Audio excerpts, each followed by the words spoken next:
Ao final do número, o hipnotizador disse aos seus voluntários: "Acordem!"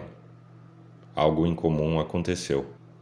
Um dos voluntários despertou por completo.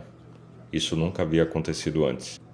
Seu nome era George Nada, e ele piscou para o mar de rostos no teatro, a princípio inconsciente de qualquer coisa fora do comum. Então ele percebeu, identificando aqui e ali na multidão os rostos não humanos, os rostos dos fascinadores. Estiveram ali o tempo todo, é claro, mas apenas George havia despertado de fato. Então apenas George os reconheceu pelo que eram. Ele entendeu tudo em um instante, incluindo o fato de que, se desse qualquer sinal, os fascinadores o comandariam imediatamente para retornar ao seu estado anterior, e ele obedeceria. Ele deixou o teatro e foi para a noite neon, evitando com cuidado dar qualquer indício de que tivesse visto o corpo verde reptiliano ou os múltiplos olhos amarelos dos comandantes da Terra. Um deles perguntou: "Tem fogo, amigo?"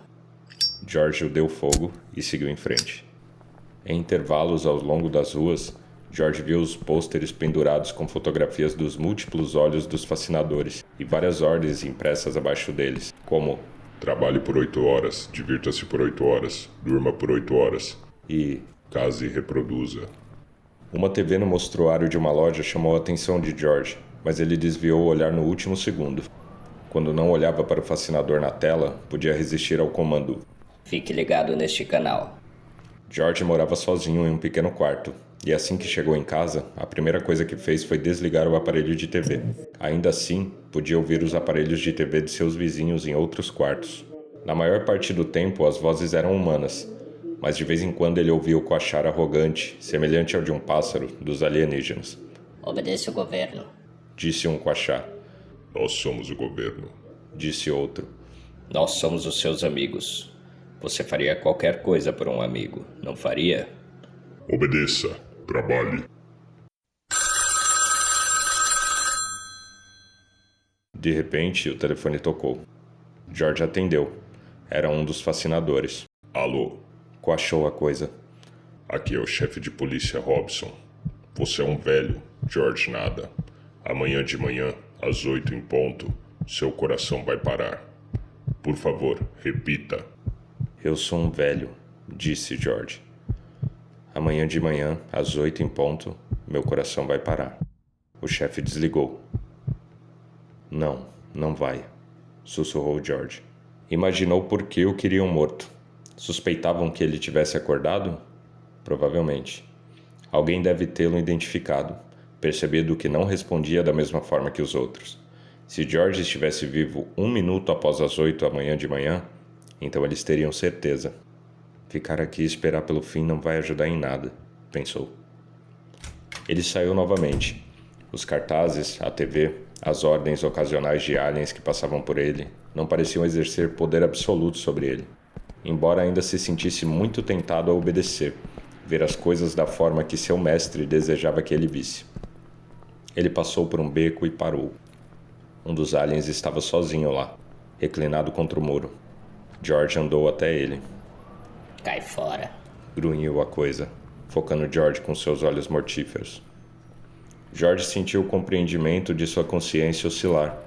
Por um momento, a cabeça do reptiliano dissolveu no rosto de um amável velho bêbado. É claro que o bêbado era amável. George apanhou um bloco e o esmagou com toda a sua força na cabeça do velho bêbado. A imagem ficou borrada por um momento, então o sangue verde e azul escorreu pelo rosto e o lagarto caiu, contraindo-se e contorcendo-se. Após um momento, estava morto. George arrastou o corpo para as sombras e o revistou. Havia um pequeno rádio em seu bolso e uma faca de formato curioso no outro, junto com um garfo. O diminuto rádio disse algo em uma língua incompreensível. George colocou-o ao lado do corpo, mas manteve os utensílios de jantar. Seria impossível para mim escapar, pensou George. Por que lutar contra eles? Mas talvez ele conseguisse. E se pudesse despertar outros? Era algo que valia a tentativa. Andou 12 quarteirões até o apartamento de sua namorada, Leo, e bateu na porta. Ela o atendeu em seu roupão de banho. Eu quero que você acorde, disse ele. Estou acordada, disse ela. Vem, entra. Ele entrou. A TV estava ligada. Ele a desligou. Não, disse ele. Quero dizer acordar de verdade. Ela o olhou sem compreender. Então ele estalou os dedos e gritou. Acorde! O mestre ordena que acorde. Você está fora da casinha, George? Perguntou ela, desconfiada. Você está agindo esquisito. Ele a esbofeteou. Para com isso! Gritou ela. O que diabos você quer, afinal? Nada, disse George, derrotado. Eu estava só brincando. Bater na minha cara não é nenhuma brincadeira, gritou ela. Houve uma batida na porta. George abriu. Era um dos aliens. Vocês não podem diminuir o barulho? Disse a coisa. Os olhos e o corpo se apagaram um pouco e George viu a imagem piscante de um homem gordo de meia idade vestindo uma camisa de mangas. Ainda era um homem quando George rasgou sua garganta com a faca de jantar, mas já era um alien antes de cair no chão. Ele o arrastou para o apartamento e fechou a porta com um chute. O que você vê aqui? Perguntou Aliu, apontando para a coisa cobra de vários olhos caída ao chão. Senhor Coney? Ela sussurrou, seus olhos inflados de horror. Você acabou de matá-lo, como se não fosse nada. Não grite, disse George, avançando para ela. Não vou, George. Eu juro que não vou, mas, por favor, pelo amor de Deus, abaixe essa faca. Ela se afastou, andando para trás até que suas escápulas estivessem pressionadas contra a parede. George viu que não adiantaria nada. Eu vou te amarrar, disse George, mas antes me diga em que quarto vivia o Sr. Coney. A primeira porta, à sua esquerda, seguindo em direção às escadas, disse ela. George, não me torture. Se você vai me matar, me mate rápido, por favor, George, por favor. Ele a amarrou com lençóis e a amordaçou, então revistou o corpo do fascinador. Havia outro daqueles minúsculos rádios que falavam uma língua estrangeira, um outro conjunto de utensílios de jantar e nada mais. George foi para a porta ao lado. Ao bater, uma das coisas cobra respondeu. Quem é? Amigo do Sr. Coney, eu gostaria de vê-lo, disse George. Ele saiu por um momento, mas logo estará de volta. A porta abriu uma fresta e 4 olhos amarelos espiaram para fora. Você quer entrar e esperar? Tudo bem, disse George, sem encarar os olhos. Está sozinho aqui? Perguntou George enquanto a coisa fechava a porta de costas para ele. Sim, por quê? Ele abriu sua garganta por trás, então vasculhou o apartamento. Encontrou ossos e crânios humanos, uma mão parcialmente devorada. Encontrou tanques com lesmas enormes e gordas flutuando neles. Os filhotes, pensou ele, e matou todos. Haviam armas também, de tipos que ele nunca tinha visto antes. Disparou uma por acidente, mas felizmente era silenciosa. Parecia disparar pequenos dardos venenosos. Meteu a arma no bolso, bem como o máximo de caixas de dardos quanto pôde, e voltou ao apartamento de Lil. Ela se contorceu em um terror impotente quando o viu. Relaxa, querida, disse ele, abrindo a bolsa dela. Eu só quero as chaves do carro emprestadas. Pegou as chaves e desceu as escadas até a rua. O carro dela ainda estava estacionado no mesmo lugar onde sempre estacionava. Ele o reconheceu pelo amassado no paralama direito. Entrou, deu partida e começou a dirigir sem rumo. Dirigiu por horas, pensando desesperadamente, tentando encontrar uma saída. Ligou o rádio para ver se encontrava alguma música, mas não havia nada além das notícias, e todas falavam sobre ele, George Nada, o maníaco homicida. O locutor era um dos mestres, mas ele soava um pouco assustado. Por que deveria? O que poderia um homem fazer?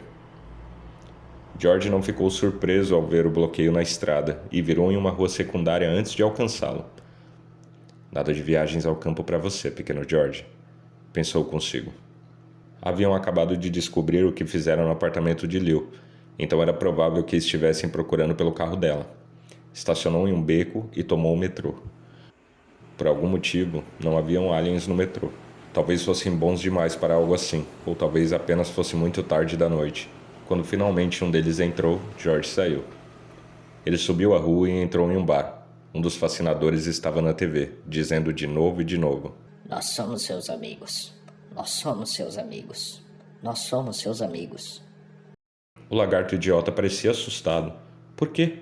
O que poderia um homem fazer contra todos eles? George pediu uma cerveja e foi atingido pelo pensamento de que o fascinador na TV não parecia mais ter poder algum sobre ele. Olhou novamente para a coisa e pensou: eles têm que acreditar que podem me dominar para fazê-lo. O menor esboço de medo de sua parte e o poder de hipnotizar se perde. Eles piscaram a foto de George na TV e ele se esquivou para a cabine telefônica. Ligou para o chefe de polícia.